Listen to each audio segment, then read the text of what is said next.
சுதந்திர தின super offer. அனைத்து வீட்டு உபயோகப் பொருட்களும் மாபெரும் தள்ளுபடி விலையில் வாங்கிடுங்கள்.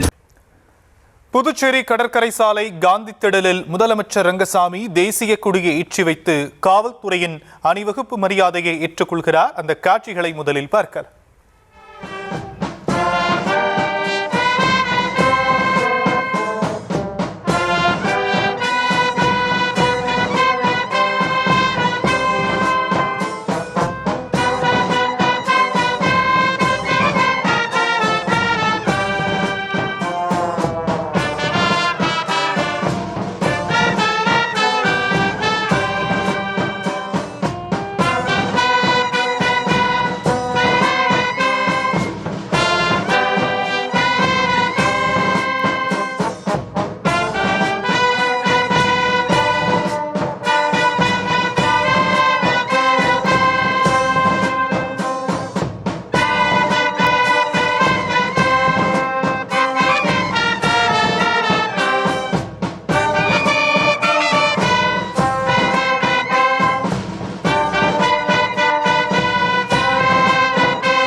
சுதந்திர தின சூப்பர் ஆஃபர். அனைத்து வீட்டு உபயோகப் பொருட்களும் மாபெரும் தள்ளுபடி விலையில் வாங்கிடுங்கள்.